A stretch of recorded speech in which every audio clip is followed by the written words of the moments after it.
İzləyicilərimiz, dəyərli gənclər, xoş gördüklərinizi. Bugün biz riyaziyyat suallarına baxacağıq. Birinci sual belədir. N üstəgəl 1 faktorial bölünsün, n çıx 1 faktorial bərabər 20 tənliyini həll edin. İlk öncə n üstəgəl 1 faktorial mən necə yaza bilərəm? N üstəgəl 1 vurulsun, n çıx 1 faktorial şəklində yaza bilərəm. Bölünsün, n çıx 1 faktorial yazıram, bərabərdir 20-yə. Buradan n çıx 1 faktoriallar ixtisar gedir. Qalır n vurulsun n üstəgəl 1 bərabərdir 20-yə. N'in buradan 4 olduğunu tapırıq. İkinci sualımız belədir. Alınan qiymətində ax bərabər b tənliyinin sonsuz sayda həlli var. Biz bilirik ki, ax bərabər b tənliyinin sonsuz sayda həlli olması üçün a-da b-də 0 olmalıdır. Yəni bu hissənin 0-a bərabər olması üçün a kvadratı çıx 11a çıx 12 bərabər 0 olmalıdır. Buradan a1 bərabərdir 12, a2 bərabərdir -1. Sağ hissənin də 0-a bərabər olması üçün a bərabər 12 olmalıdır. Deməli, hər iki tərəfi 0-a çevirən qiymət 12 qiymətidir. Üçüncü sualımız belədir. Üçüncü suala deyir, çevrənin uzunluğu 24 pi olarsa, onun radiusunu tapın. Biz bilirik ki, çevrənin uzunluğu s bərabərdir 2 pi r düsturu ilə hesablanır. Buradan bu 24 pidirsə, pilər ixtisar getdi. Radiusun 12 olduğunu tapmış olaraq. Düzgün cavab olacaq B variantı. Dördüncü suala keçid alaq. 3x kvadrat üstəgəl 10x çıx 8 bölünsün 2x kvadrat üstəgəl 11x üstəgəl 12 ifadəsini sadələşdirin deyir. Kvadrat üstədli verilmişdir. Bunu vurğuları ayırmaq üçün mən orta həddin parçalanması üsulundan istifadə edəcəyəm. Birinci hədd ilə üçüncü həddin əmsalı -24-dür. Deməli, orta hədd ilə parçalamalıyam ki, hasili -24 eləsin. 3x kvadratı üstəgəl 12x çıx 2x şəklində parçalayıram. 12-ni -2-yə vuranda -24 edir. Aşağıda məxrəcdə isə hasil 24 eləməlidir. Deməli, yazıram 2x kvadratı üstəgəl 8x-dən 3x-ə parçalayıram 11x-i və surətdən 3x-i çıxardıram, qalır x üstəgəl 4. Çıxılsın 2 vurulsun x üstəgəl 4. Məxrəcdə 2x-i çıxardıram x üstəgəl 4. Üstəgəlsin 3 vurulsun x üstəgəl 4. Yaxşı, surətdə yazıram. Nə yazıram surətdə? Yazıram 3x çıx 2 vurulsun x üstəgəl 4. Məxrəcdə isə olacaq 2x üstəgəl 3 vurulsun x üstəgəl 4. Və x üstəgəl 4-lər buradan ixtisar gedir. Qalır 3x çıx 2 bölünsün 2x üstəgəl 3. Düzgün cavabımız olacaq A variantı. 5-ci sualımız törəməyə aid sualdır. Törəmə bilirsiniz ki, buraxışdan çıxarılıb, onun blokda var. Ona görə biz törəmənin izahına baxacağıq. Deməli, 6 kotanyens 3x funksiyasıdır. Yaxşı. Ümumiyyətcə, ilk öncə onu deyim ki, kotanyens x funksiyasının törəməsi nəyə bərabərdir? -1 bölünsün sinus kvadratı x-ə bərabərdir. Yaxşı, burada isə 6 kotanyens 3x-dir. Gördüyünüz kimi. Bunun törəməsini tapmaq üçün 6 əmsalda olduğu kimi qalacaq. Kotanyens 3x-in törəməsi -1 bölünsün. Yazırıq. 6 vurulsun, ya belə yazaq, 6 bölünsün, sinus kvadratı 3x vurulsun 3x-in törəməsi, yəni vurulsun 3. Bu da olacaq nə? 18 bölünsün, sinus kvadratı 3x. Düzgün cavabımız olacaq B variantı. 6-cı suala keçid alırıq. 6-cı sualımız belədir. Deməli, baxın, 6 bölünsün, bu ifadəni tapmalıyam. Deməli, 0,3-ü bölündə 0,33-ə. Nə edir gənclər? Yazıram 6 bölünsün. Deməli, bunu yaza bilərikmi? 30 böl... Surət məxrəci 100-ə vursam, nə olacaq? 30 böl 33. Yaxşı, onu da 3-ə ixtisar aparsam 10 böl 11. Üstə gəlsin. Bu 60 böl 66-dır. Yəni 6-ya bölsəm yenə 10 böl 11. Çıxılsın. Bunu da 100-ə vursam 0,19, 0,99 surət məxrəci 0-dan fərqli istəyən bir əddə vura da bilərik, bölə də bilərik. Ona görə onda olacaq 10 böl 11. 10 böl 11 ilə 10 böl 11 islah getdi. Qaldı 6 bölünsün 11-də 10. Bu da edir 6 vurulsun 10-da 11. Yəni 66 bölünsün 10 eləcək 6,6. Düzgün cavab olacaq B variantı. 7-ci suala keçid alaq. 7-ci suala deyir ki, şəkildə ABC düzbucaqlısının daxilinə xaricdən toxunan 2 dairə çəkilmişdir. Hər bir dairənin sayısı 9 pidir. Yəni pi r kvadratı 9 pidirsə gənclər, buradan biz yaza bilərik ki, r bərabərdir 3-ə. Radius 3-dür. Yaxşı, radiusumuz 3-dürsə, yəni buradan bura məsafə 3, buradan bura məsafə 3, buradan bura məsafə 3, buradan bura məsafə 3-dür. Həmçinin buradan bura məsafə 3, buradan bura məsafə 3-dür. Yəni bunun eni 6-dır, uzunluğu isə 12-dir. Düzbucağın sayısı nə olacaq gənclər? Düzbucağın sayısı olacaq 6 vur 12, yəni 72. 8-ci suala keçid alırıq. Buradan 3x-i mötərizə xaricinə çıxarsaq 1 üstəgəlinin 3 bərabərdir 36 alınır. 3x bərabərdir 36 bölü 4 9-a, x-in 2 olduğunu tapmış oluruq. Düzgün cavab olacaq D variantı. 9-cu suala keçid alaq. 40% kəsirlə ifadə edin. Faizə ilə ifadə edərkən biz nə edirdik? 100-ə bölürdük. 0,4 olacaq. 0,4-də ifadə edən kəsir 5-dəki kəsiridir. 10-cu suala keçid alırıq. Deməli, biz bunu 6-la toplasaq, sistem tənlikdə 4y üstəgəl y olacaq 5y. Mənfi x-dən x 0, 8-dən 7, 15. Y-in 3 olduğunu tapdıq. Y3 olarsa x-imiz 4 olacaq və x çıx y olacaq 1. Düzgün cavab olacaq A variantı. 11-ci sualımız trigonometrik tənliklərə aid sualdır. Tangens pi bölü 3 üstəgəl x bərabərdir mənfi kök 3. Yazıram. Tangens pi bölü 3 üzərinə gəlinsin x bərabərdir mənfi kök 3. Tangens kök 3-ü harda alır gənclər? Ümumiyyətlə, tangens x bərabər a tənliyinin həlli nədir? X bərabərdir arc tangens a üstəgəl pi k-dır. Düzdür? Bizim x-in yerinə pi bölü 3 üstəgəl x durub. Yazıram. Pi bölü 3 üzərinə gəlsin x bərabərdir arc tangens mənfi kök 3 üzərinə gəlsin pi k. Kök 3 60 dərəcədə alır. Mənfi kök 3 də mənfi 60 alacaq. Onda yazacağım ki, mənfi pi bölü 3 üzərinə gəlsin pi k. Və bu pi bölü 3 də sağa keçsə, x bərabər olacaq. Mənfi 2 pi bölü 3 üzərinə gəlinsin pi k. Yəni, düzgün cavabımız olacaq Y variantı. 12-ci suala keçid alaq. Ölçüləri 3, 4, 18 olan paralellepipedlə eyni böyüklükdə olan kubun tilini tapın deyir.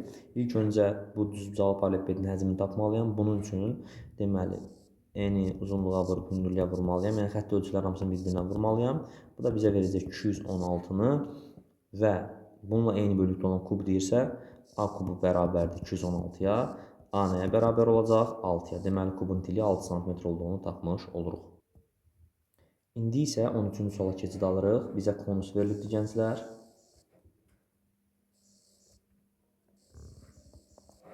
Və bu konusun doğranı 2 kök 5 cm-dir. Hündürlüyü isə 2-dir. Buradan biz onun ox kəsiyinin sayəsini tapın. Ox kəsiyi bunun üçbucaqdır. Fikir verin. Bərabəryanlı üçbucaqdır konusun ox kəsiyi. Bax, bu bərabəryanlı üçbucaq konusun ox kəsiyidir. Bunun sayəsini istəyir. İlk öncə gəlin oturacağı tapaq. Pifaqor terminə görə yazaram ki, 2 kök 5-in kvadratı çıx 2-nin kvadratı bərabər nəyə? 16-ya. Kök altı 16-dan nə çıxır? 4 çıxır. Deməli, Pifaqor terminə görə bura 4-dür. Avtomatik burada 4 olacaq. Deməli, oturacağımız 8. Hündürlüyümüz 2-dir. AH bölü 2 düsturundan istifadə edib üçbucağın sayısını tapıram. Buradan 8 olduğunu tapa bilirik. Düzgün cavab olacaq A variantı. 14-cü suala keçid alaq. Rahat bir sualdır. Mənfi 3/4 ilə 3/4 olaraq yazıram. Çünki mənfi ədədin cüt dərəcənin qüvvəti müsbət eləyir. 12-nin kvadratını yazıram. 3/2 vur 4/2 bölünsün. Bu isə 6/4-dür, görürsünüz. 6/4 yazıram, 3/4 vurulsun, 2/4. 3/4-dən inədilər, getdilər. İndi 4/2 ilə də 2/4 getdi, qaldı 3-ün kvadratı, yəni 9. Düzgün cavabımız olacaq 9. 15-ci sualda rahat bir sualdır. Düz bucağın təpəsindən çıxan daxil şüası onu bir o birindən 20 dərəcə böyük olan iki bucaq ayırır. Təbii ki, 1x-dir, 1x plus üstəgəl 20-dir, bərabərdir 90-a, 2x bərabərdir 70-ə, x bərabərdir 35-ə. Deməli, bucağın biri 35, digəri 55-dir. Bizdən kiçik bucağı soruşur, ona görə 35 dərəcə olduğunu deyəcəyik. 16-cı suala keçid alırıq. Modul bərabərsizlikdir. Bir şey deyim sizə, modul x kiçik a bərabərsizliyini həll edərkən deməli yazırdıq bir dəfə x kiçikdir a, bir dəfə də yazırdıq x böyükdür mənfi a. Və bu bərabərsizliklər sisteminin kəsişməsini tapırdıq. Burada kəsişməni tapırıq. Amma modul x böyük a olarsa, burada bərabərsizliklər heyətini həll edirik. Bir dəfə x böyük a, bir dəfə x kiçikdir mənfi a yazırıq və bunların birləşməsini tapırıq. Bunu da yaddan çıxartmayın. İndi isə gəlin bərabərsizliyimizi həll edək. Modul 10 çıx 3x kiçikdir 5-dən. Deməli, bir dəfə yazacağıq ki, 10 çıx 3x kiçikdir 5-dən. Bir dəfə də 10 çıx 3x böyükdür mənfi 5-dən. Buradan alınır ki, mənfi 3x kiçikdir mənfi 5-dən. Burada isə mənfi 3x böyükdür mənfi 15-dən. Yaxşı, buradan nə çıxdı? Buradan çıxdı ki, x böyükdür 5/3-dən. Buradan isə x kiçikdir 5-dən. Yaxşı. İndi ədəd oxu çəkib intervalla göstərsəm, 1/3-dən böyük, baxın, 1/2-dən böyük və 5-dən kiçik. Hansı ədədlərdir burada? 2-dir, 3-dür və 4-dür. Demək, bunlar da hasil olacaq 24. 17-ci suala keçid alırıq gənclər. Tangens 15 üstəgəlsin kotangens 15 ifadəsinin qiymətini tapın. Tangensi yazıram sinus 15 bölünsün kosinus 15. Kotangensi yazıram kosinus 15 bölünsün sinus 15. Və ortaq mərcə gətirsəm bunları. Kosinus 15 sinus 15-də məxrəcdə. Sürətdə alınacaq sinus kvadratı 15, üzərinə gəlinsin kosinus kvadratı 15. Bu da olacaq 1 bölünsün sinus 15 kosinus 15. Düzdürmü? Gəlin birbaşa elə surəti də məxrəci də 2-yə vuraq. Niyə görəcəksiniz sözünüz? Çünki mən bu düsturu versin məxrəc. Surətdə qaldı nə?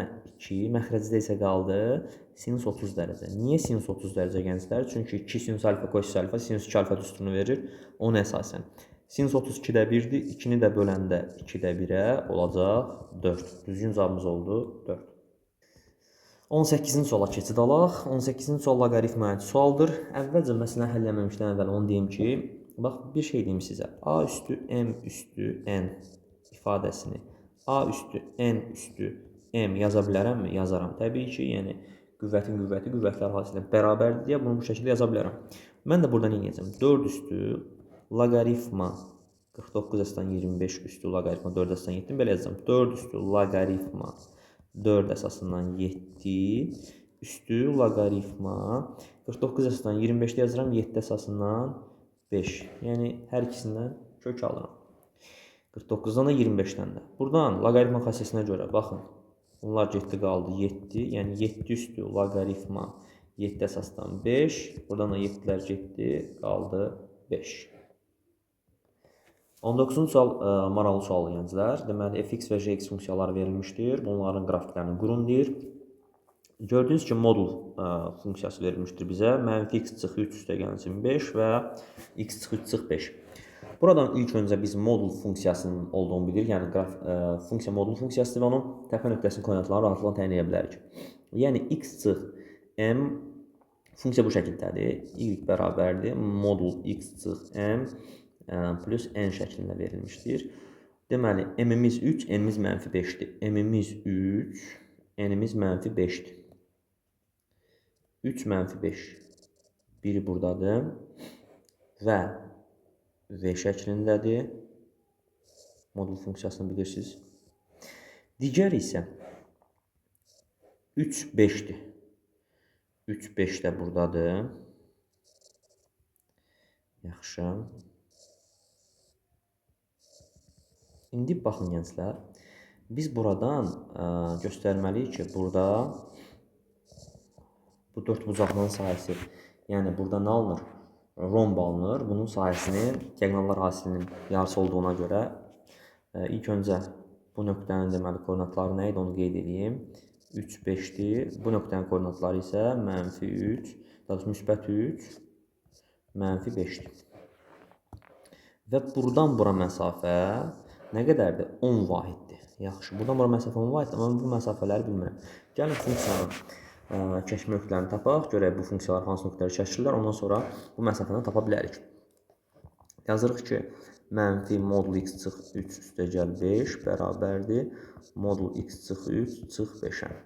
Buradan 2 modul x çıx 3 bərabərdir nəyə? 10-a. Modul x çıx 3 bərabərdir 5-ə. Onda x bərabərdir 8 və x bərabərdir mənfi 2. Deməli, bu nöqtə mənfi 2, bura isə 8-dir. Bu məsafədə 10 olacaq. Deməli, sahə də bərabər olacaq. Bu fiqurun sahəsini istəyir. 10 vur 10 bölü 2. Yəni 50 olacaqdır. 20-ci suala keçid alırıq. 2x kvadrat üstəgəl 8x çıx 1 ifadəsinin ən kiçik qiymətini tapın. Kvadrat düzəltməsinin ən kiçik qiymətini biz necə tapa bilərik? Ən kiçik və ən böyük fərq eləmir. Eyni üsulla hesablanır. A müsbət olanda ən kiçik qiymətini tapa bilirik. A mənfi olanda ən böyük qiymətini tapa bilirik. Buradan n bərabərdir 4ac çıx b kvadratı bölünsün 4a-ya. Və bu olacaq 4 vur 2 vur mənfi 1 çıx 8-in kvadratı bölünsün 4 vur 2. Bu da bizə verəcək mənfi 8 çıx 64 bölünsün 8. Yəni mənfi 9-u verəcəkdir. 21-ci suala keçid alırıq. Həndəsizlə verilmişdir. B5 48, B6 96-dır. Buradan Q-nü tapa bilərik. Q-müz bərabərdir. B6 bölünsün B5-ə, yəni 96 bölü 48, 2. Q-nün 2 olduğunu tapdıq. Deyir ki, ilk 6 həddin cəmini tapın. S6 nəyə bərabərdir? B1 vurulsun 2 üstü 6 çıx 1 bölünsün 2 çıx 1. Yəni Sn bərabərdir. B1 vurulsun 2 üstü n çıx 1 bölünsün 2 çıx 1 düsturundan istifadə edirəm. Artıq mənim Q-nü tapmışam, amma B1-i bilmirəm. B1 də taparam. Yazıram ki, B5 bərabərdir. B1 2 üstü 4. Yəni Bn bərabərdir. B1 2 üstü n çıx 1 düsturundan istifadə eləsəm. 48 bərabərdir. B1 vurulsun 2 üstü 4, 16. B1 də 3-dür. Yaxşı, vəsiyo. Məndə hər şey hazırdır. Onda yazıram S6 bərabərdir. 3 vurulsun 2 üstü 6 çıx 1 bölünsün 2 çıx 1. Buradan 2 üstü 6, 64, 64 çıx 1, 63, 63-ü də 3-ə vuranda eləyəcək 189. 22-ci suala keçid alırıq gənclər. ABSD paralleloqramında AB 4-dür. Bu üçbucağın deməli sahəsi 7 kök 3-dür. Biz bilirik ki, paralleloqramın daxilinə əgər üçbucaq çəkilibsə, bu üçbucağın sahəsi paralleloqramın sahəsinin yarısına bərabərdir. Deməli, onda paralleloqramın sahəsi S paralleloqram nəyə bərabərdir? 14 kök 3-ə bərabərdir. Və bu bucaq da 60 dərəcə verilibsə, buradan bizə nəyə işarə edir? Paralleloqramın sahəsi həm də AB sinus alfadır. Onda yazarım ki, 4 vur x vur sinus 60 bərabərdir 14 kök 3-ə. Buradan x-i tapacağım. Sinus 60 kök 3 bölü 2 verir bizə. Yazıram 4x vurulsun kök 3 bölü 2 bərabərdir 14 kök 3-ə. Kök 3-lər ixtisar. Buradan da deməli nə alınır? 2x bərabərdir 14-ə. X də bərabərdir 7-yə. X-imiz 7-dir. X-imiz 7-dirsə, onda perimetrimiz nəyə bərabərdir? 2 vurulsun 4 plus 7. Yəni 22-yə bərabərdir. 23-cü sual kompleks ədədin arqumentinə aid sualdır. Bu sual onu xatırladım ki, artıq buraxılış və blok proqramından çıxarılmışdır. Ona görə bu sualın izahını verməyəcəyəm. 24-cü suala keçirik. Diaqramda ABC nöqtələrinin koordinatları verilmişdir. Yəni yazaq A nöqtəsinin koordinatı deməli 6, 8, B nöqtəsinin koordinatı 4, 10, C nöqtəsinin koordinatı isə 5, 9-dur. Bizə deyir ki, A nöqtəsi AB-nin ortasına keçibsə, paralel köçürmə zamanı. A keçib deməli AB-nin ortasına. A, 6, 8 keçib. AB-nin ortası nədir? 6 ilə 4-ün cəminin yarısı 5. 8 ilə 10 cəmin yarısı 9. Və burada necə hərəkət edib? X 1 vahid azalıb, Y isə 1 vahid artıb. Bizə deyir ki, C nöqtəsi hansı nöqtəyə keçər? C nöqtəsinin koordinatları 5, 9-dur. X-i 1 vahid azaldı, oldu 4. Y-i 1 vahid artdı, oldu 10. Deməli, C nöqtəsi 4, 10 nöqtəsinə keçər. 25-ci suala diqqətli baxırıq. Bilik yarışmasında 3 komanda iştirak edir. Birinci komandada 7 qız, 1 oğlan. Aha. İkinci komandada 3 qız, 3 oğlan. Üçüncü komandada 1 qız, 6 oğlan var. Komandalara 3 sual verilir. Verilən birinci suala 3-cü komandadan oğlan, ikinci suala birinci komandadan qız, üçüncü suala isə ikinci komandadan oğlanın cavab verməsi hadisəsinin ehtimalını tapın. Burada bir şey var ki, uşaqlar, bu qutudan çıxarılan kürəcik məsələsinə oxşardır, amma onun eyni deyil. Nəyə görə? Çünki orada kürəciyi çıxardırıq, sonra yerinə qoymuruq da. Yəni hər dəfə bir azaldırıq məxrəci kəsim həyəcanında. Burada isə yəni tutaq ki, bir suala bir nəfər cavab verdisə, ikinci suala həmin şagird cavab verə bilər. Yəni biz kənara çıxardıb atmırıq. Nə demək istəyirəm? Yəni toplamda bizim neçə şagirdimiz var? 8 birinci komandada 6, 10,